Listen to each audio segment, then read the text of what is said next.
Hi. Okay, so I said that at the end of the last video that I was going to read Brendan's statement, the part of it about where they're questioning him about the head and about who shot her. Just as an example to prove to everybody that this is one of many examples of how Brendan was fed all the information that they had that they thought was evidence or was evidence. But this is how it goes. So this is Wiegert, and this is probably going to take a while, sorry. It's like 2 pages. Wiegert, he says, what else did he do to her? We know something else was done. Tell us. And what else did you do? Come on, something with the head, Brendan. And then Brendan says, huh? And Fassbender says, ... can't. And to me, that just sounds a little bit like we can't tell him any more than that. And I'm just going to show that to you. Hopefully you'll be able to see it. Let's see, there it is. See that?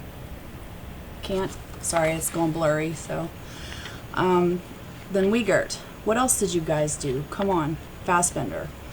What did he make you do? Or I'm sorry, what he made you do, Brendan? We know he made you do something else. Wiegert, what was it? Pause. What was it? Fassbender, we have the evidence, Brendan. We just need you to be honest with us. Brendan, that he cut off her hair. Okay, there's the first thing that he says that he's making up. Wiegert, he cut off her hair in the house? Brendan, Wiegert, why did he do that? Was she alive? Brendan, no. Okay, this is important. Brendan says no, she was not alive when they cut her hair. Because here in just a minute it's going to change. Wiegert, what did he do with the hair? Brendan, he set it down on the counter. Wiegert, the counter where? Brendan, like a dresser. Fassbender, what did he use to cut the hair off with? Brendan, the knife. Fassbender, was she alive? Brendan shakes head no. Again, says no. Fassbender, did he say why he did that? Brendan, no. Wiegert, okay, what else? Fassbender, what else was done to her head? Okay, it's the second time they've asked about the head. Brendan, he punched her. Okay, there's his second guess. Wiegert, what else? Pause. What else? Fassbender, he made you do something to her, didn't he? So he would feel better about not being the only person, right? Brendan nods head, yes. Yeah. Wiegert, Fassbender, what did he make you do to her? Wiegert, what did he make you do, Brendan? It's okay. What did he make you do? Brendan, cut her. There's the third. Okay, so there's third guess. Wiegert, cut her where? Brendan, on her throat. Wiegert, cut her throat? And then he starts to stutter to, when did that happen? Brendan, before he picked her off the bed? It's a question, actually. Brendan is asking before he picked her off the bed. Wiegert, so she was alive, right? Brendan nods yes. Okay, now he's saying she was alive. Wiegert, so she's alive and you cut her throat? Brendan, Wiegert, was that before or after Stephen stabbed her? Brendan, after. Wiegert, it was after Stephen stabbed her? Brendan nods yes. Wiegert, was she how do you know she was alive? Pause. Tell me. When you cut her throat, how do you know she was alive? Brendan, she was breathing a little bit. Wiegert, she was breathing a little bit. Did Steve tell you to do that? Brendan, yeah. And then they're talking over each other. Can't understand is what it says. And then Fassbender, how did he tell you to do? How did he tell you to do that? What did he say? Brendan, to go across her throat and pull it back. Fassbender, did he say why he wanted you to do that? Brendan shakes head no. Wiegert, which knife did you use? Brendan, the same one he stabbed her with. Fassbender, and how many times did he stab her again? Brendan, once. Fassbender, are you sure about that? Brendan nods yes. Wiegert, so Steve stabs her first and then you cut her neck. Brendan nods yes. What else happened to her in the head? What's that, the third time now that they've asked her specifically about the head? Or asked him specifically about the head, sorry. Fassbender, it's extremely, extremely important you tell us this for us to believe you. Wiegert, come on, Brendan, what else? And there's a big pause. Fassbender, we know, we just need you to tell us. Brendan, that's all I can remember. Wiegert, all right, I'm just going to come out and ask you who shot her in the head. They fed that to him, okay? Brendan, he did. Fassbender, then why didn't you tell us that? Brendan, because I couldn't think of it. All right, now there's a whole list of nonsense there that was just going on, and that one, like I said before, that one key piece of evidence that they had that she was shot in the head was just fed to him, along with all the other things. When they questioned him about this piece of evidence, that piece of evidence, something that they found, something that they thought was evidence, they got him to put it all together. And, I mean, if you were listening to this, there are really long pauses in there when they're asking Brendan all these questions, and then they're asking him again and again, and he's finally giving them an answer, and that's not the answer they want, so they keep asking him and keep asking him, and then he pauses a really long time. I mean, it goes on and on. It's ridiculous, and you can see as it's going on, they're getting frustrated because he's not telling them what they want to hear. He's not giving them that right guess that she was shot in the head. And it's starting to get ridiculous, all the things that they're talking about. I mean, why would you cut someone's hair? That's really, really weird. But all the things that he's saying that they're doing to her, that's all he can think of. And it's starting to get ridiculous because he's naming all his things, but it's not the right thing. So they have to stop it at some point and just say, okay, well, I'm just going to come out and ask you who shot her in the head. And I'm sure whichever one asked him that, the other one was like, oh God, because you just gave it to him. Like that was our one thing we had, and you just handed it to him, you fucking idiot. But, anyway, there's that. Like I said, I was going to read that, so we'll go on with the rest of episode 6. Oh, the series makes a great deal out of the fact that investigators never found the bullet fragment during initial searches of Avery's property, while at the same time trying to suggest that Avery's garage was too dirty for Avery to clean it up after the murder. Well, if it was that dirty, wouldn't it stand to reason that investigators might have had difficulty finding a tiny bullet fragment under the mountains of garbage in the garage? Especially if they didn't know that they were looking for evidence of a shooting. Remember, they had no idea in November of 2005 how Halbach had been killed or where exactly on the 40-acre property she had been killed. Only when Dassey gave them information that allowed them to focus all of their search efforts on the garage did they thoroughly scour it enough to find the bullet fragment. And yes, it is indisputable that Halbach's DNA was on that bullet, despite what both the defense and making a murderer attempt to show. Do you have an opinion, to a reasonable degree of scientific certainty, whether Teresa Halbach is the source of the DNA on item FL, the bullet? Yes, I believe she is the source of the DNA on the bullet. To determine this, DNA analysts matched the evidence in question with a control sample. Unfortunately, during the course of her testing, State Crime Lab analyst Sherry Culhane inadvertently contaminated this control with her own DNA. She had been instructing a couple of students and believes that as she was talking to them, some of her saliva got into the control sample. It never got into the bullet sample. The defense never even alleged that it did. This means that the defense conceded the fact that the evidentiary sample was not at all contaminated. This was the sample with Halbach's DNA on it, and it was not contaminated. Hence, the defense could not claim that Culhane had contaminated the actual evidence, only the control sample against which it was measured. This would have been easily corrected with a second test, but because the bullet fragment was so tiny, it was entirely used up in the first test.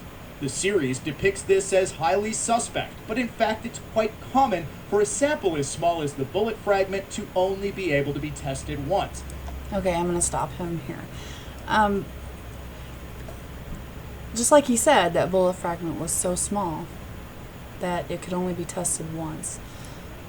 Again, testing that small fragment ballistics, you need to check all the markings that go along the length of that fragment or whatever, and it's so small and squished that they couldn't really link it directly to a specific gun. Again, like I said before, there's no doubt that Teresa's DNA somehow was on that bullet fragment, but it was not from blood. And that, like I said, should cause people to question that, especially since the whole test was contaminated. And I think another very interesting point here is that the defense wanted to be present because they realized, they were told, that there was not enough to retest. There was only going to be able to be enough to test once. So they wanted to have someone there to observe the testing, to make sure that it was fair. And, they were denied because they said that the risk of contamination was too high by adding people there to observe. But then Culhane goes and starts testing the bullet fragment and teaching some students and contaminates the damn thing herself. So that was their issue with that. Also, that in her protocols, she's supposed to retest. She's supposed to throw that sample out and retest. If she can't do it, too bad. I mean, you screwed it up. Whether it was on the bullet or in the test samples, whatever it was, I'm not good with DNA, but I know that there's a difference in that it was not on the actual bullet that she got her possible saliva to contaminate. The fact is she doesn't really know how it got there, but she's guessing. But that it was in the control samples. And sure, that's different. But because that was contaminated, the chance, small chance, but the chance that the bullet fragment could have been contaminated with some of the other things that she had at her desk, could have contaminated that fragment. It could have been contaminated before she received it at the lab. There's just no way for her to tell. If you read her testimony, she actually says that pretty clearly, and she repeats it, that there is no way for her to tell if any sample she receives has been tampered with, any DNA has been planted on it. She can't tell. So, I'm not necessarily saying that she contaminated it with Teresa's DNA, or if someone else did, whether it was the police or whether it was the killer. I'm just saying that because there's no blood on it, it should be questioned how that DNA would have gotten there. It's still pretty suspicious to me, in my opinion, and a lot of other people's opinions too, that there was no blood, and we don't know what the source of the DNA on that bullet was, because it should have been blood, at least some, but it wasn't. So anyway. The small size of the bullet is also a reason why it wasn't spotted until a second series of searches of Avery's garage. I say, where is the blood? Now, I understand. There's about 5 quarts of blood in a human body, and there's no evidence of that, but we certainly can argue, and we are going to argue, where is the blood? Well, for one, Halbach's blood was on the bullet, and it was in the back of her RAV4. It was not on the bullet, but it was in the back of her RAV4. Not enough blood to suggest that she had bled to death. That was not enough blood. A forensic analyst even testified that the pattern of that blood is consistent with bloody hair streaking the sides of the trunk, but here Strang means, where is the blood in the garage? High velocity spatter, you're standing over somebody, it goes All over, and it's tiny, It's tiny, it's tiny fat, little- it spreads, it's just gonna like cover all the junk. The more clutter it is, the harder it is going to be to clean up high velocity spatter. Yeah, and it's real small droplets. You will not be able to find every bit of it. Oh, really? Can he say that with absolute certainty? What if, in fact, there wasn't nearly as much blood as he presumes there to be? What if most of the blood is actually soaked up in Halbach's hair and clothes and never spatters as far away as Strang suggests that it does? Okay, stopping him real quick. If you listen to Brendan's testimony, she's shot, like I said, it varies, but up to 11 times. Somewhere between 5 and 11 times, whatever it was. Multiple times she's shot.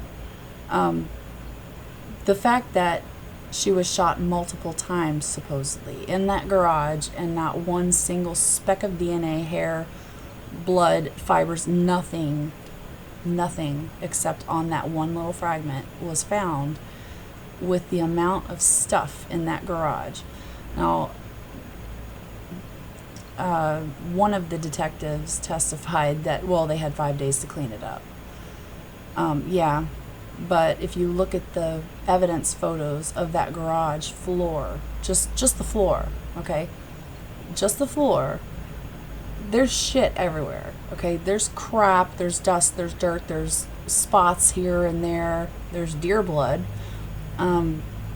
There's all kinds of random crap that is not cleaned up. There's obviously 11 casings all over the floor, spread around. So the floor wasn't cleaned up.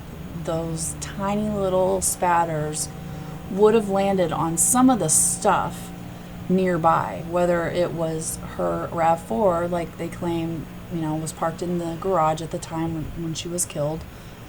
There would have been some sort of spatter somewhere on her vehicle or on some of the stuff in the garage, that if they were to just clean up the floor and the things that they might see, that's not enough. I mean, yeah, you can pretty well say that there is no way that an amateur, not a professional crime scene technician, forensics person could clean it up that well. Then there's no way that Stephen Avery made some magic bleach in his garage that only picks up Teresa's DNA and blood, because it left all the dust that covering everything. It left all the other stuff that was all over the floor. Stephen's DNA, deer blood, dust, like I said, other stains, random stains on the floor of the garage. The floor of the garage was not cleaned up. The garage, period, was not cleaned up. If you look at it, you can very easily see that. And more tellingly, why does the defense never have a blood spatter expert testify to this effect? Seriously, if a lack of blood was as important as making a murderer makes it seem, then why didn't the defense ever try to show definitively that a lack of blood made it impossible for Halbach to have in fact been shot in Avery's garage?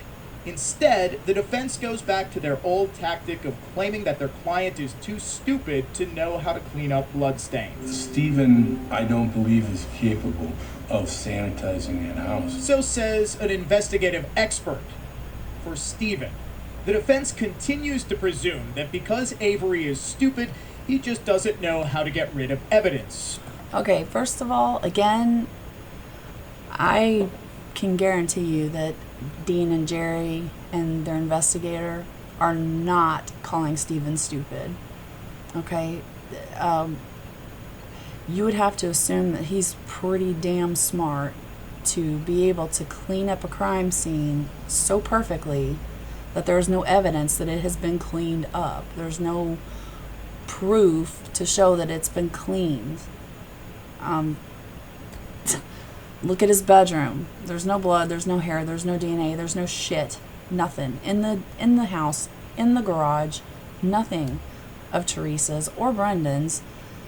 But Stephen's is everywhere. So, he can't possibly, what you're saying is just not physically possible. He can't possibly only clean up evidence of the others, but not himself and not all the other stuff. Especially, just by sight, you wouldn't know the difference between deer blood and human blood. So if you can easily see deer blood on the floor of the garage, and you've cleaned up all the other blood that was Teresa's, why wouldn't you clean up the deer blood? I'm sorry, but that just makes no sense, and no one is calling him stupid. He's not stupid, but he's also not that highly trained, and he is not a magician or a wizard who made some magic bleach in his little magic laboratory garage. I mean, that just didn't happen. That's not reasonable or logical. Anyway. Only he does. He burns it, just as Brendan Dassey says he does in his supposedly coerced confession. In yet another example of Dassey's confession matching up perfectly with the physical evidence, though, Halbach's blood is found in the trunk of a RAV4. Specifically, a forensic investigator testifies blood that had stained her hair streaked the sides of that trunk. But why, the defense claims, would Avery load her body into the car to take it to the burn barrel right outside his garage? Well, because making a murderer completely omits a part of Dassey's confession in which he says that he and Avery drove the body to a nearby pond in an effort to dump it there, but found that the pond had dried up, so they took it back to the burn pit and set it on fire. Making a murderer also omits the fact that found alongside Halbach's charred bones in that burn pit was a rivet from a pair of Daisy Fuentes brand jeans. Okay, like I said, I'm going to stop to just talk about Brendan's confession about why there was blood in the back of the RAV4. Because at first he's saying that they just carried her out, and I don't know how the order of it goes, but it progresses and it changes where they use some sort of sled or something to pull her from the garage to the burn pit. Not the burn barrel, by the way, the burn pit. That they never put her in the back of the car. But we know that there's blood in the back of the car, so they had to get Brendan to give a reason why they might have put her in the back of the car, because obviously there is blood there. There is Teresa's blood there. And like the expert says, looks like it came from a head wound with hair marks, and yes. Also, one thing that it doesn't talk about is the small spatters on the inside of the back door of her RAV4. Where, I'm not a blood spatter expert, but from what I have heard and what I have seen, that would be consistent with her being hit somewhere in the back of the RAV4. She's got a head wound from something. There's small spray on the back door, and then she's thrown into the back of her RAV4. That doesn't go along with anything that Brendan says at all. Actually, I don't think that's ever explained in any way how that got there. They just explained the major portion of Teresa's blood that they found in the back of the RAV4.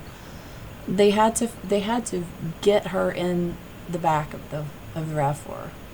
So Brendan's saying that they were going to take it somewhere else. Like I said, making up some more stuff to fit what they found with a story of why this would be there. Halbach's younger sister Katie testified that she knew Teresa had a pair of Daisy Fuentes jeans because she used to tease Teresa about how lame they were. When the family searched Teresa's closet after the rivet was found, sure enough, her Daisy Fuentes jeans were missing. So a rivet from jeans belonging to the victim was found alongside her bone fragments in a burn pit just outside of Avery's house, precisely where Dassey said he and Avery burned Halbach's body. But that's not all.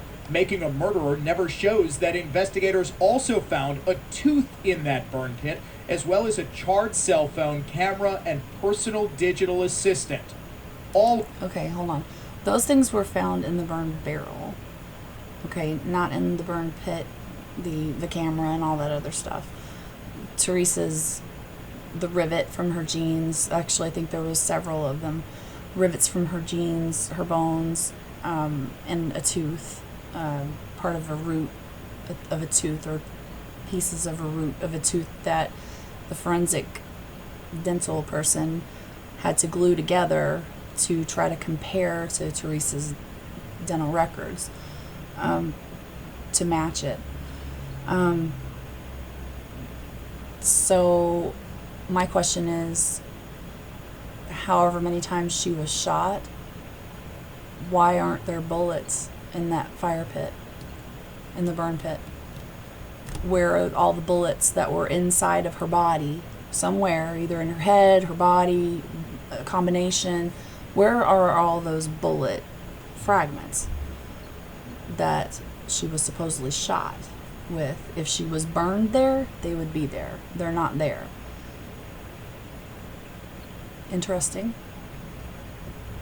Just saying.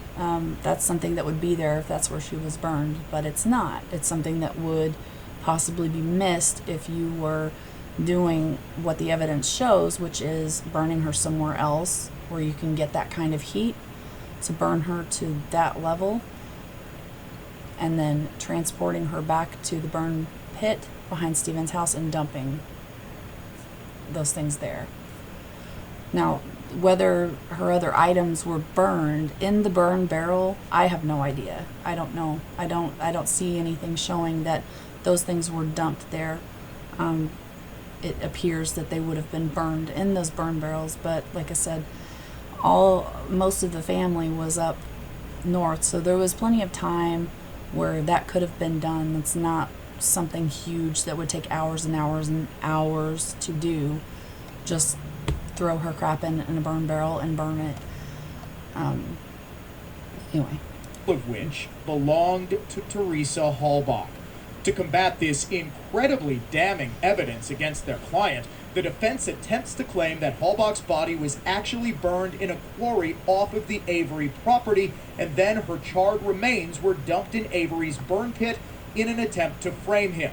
As supposed evidence of this, they present what appears to be part of a pelvic bone found in that quarry. The dispute is not whether the bones were moved after they were burned. They were.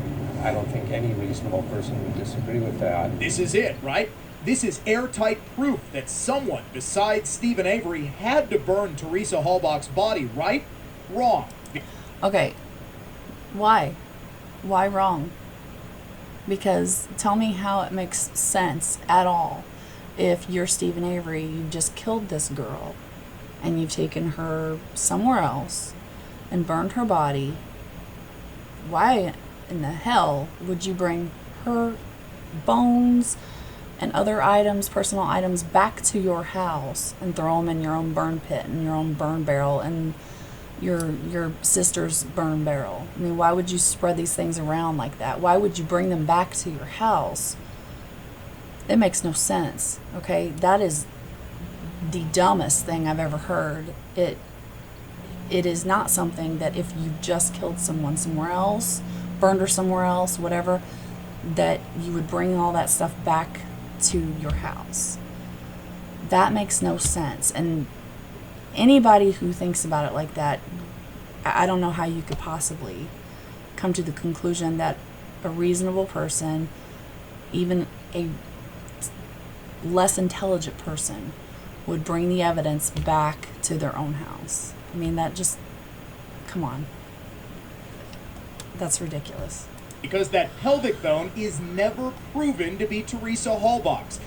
Oh, speaking of the quarry, there was male DNA, blood, possible flesh that the crime lab guy, Ertl, I believe, was talking about. While he was waiting on the trailer and stuff to come, he was taken out to the quarry to examine what they thought might have been a burn site or something. Some possible bone fragments and things, but none of them had any flesh I guess that they could test for DNA to link to Teresa and say that they were Teresa's. But there was blood that wasn't Teresa's. There was male DNA that wasn't Stephen's or anyone else in the family. So who did that belong to? I would assume that probably those were Teresa's bones. They just could not DNA test them. But whose blood? If it wasn't Stephen's and it wasn't anyone in the family, whose DNA? If it wasn't Stephen's and wasn't anyone in the family, whose was that? Could that be the killer's? Now, I want to see some testing done on all the other males that could have possibly done this that were not investigated. And I'm not even going to go into all those people, but I think you all know who they could be. There's a lot of them. So test that stuff and compare it to everyone close to her. Not just Stephen and his family, because it didn't belong to them. We know that much at least. And then you might find your real killer. And I hope to God that Kathleen Zellner is doing exactly that. And I hope to God that the real killer is found. Because I don't believe it's Stephen. I know it's not Brendan. Anyway. Indeed, it's never even proven to have been a human bone. Moreover, it was found with a number of other bones that were proven to be from animals, meaning that it too very well could have been an animal bone.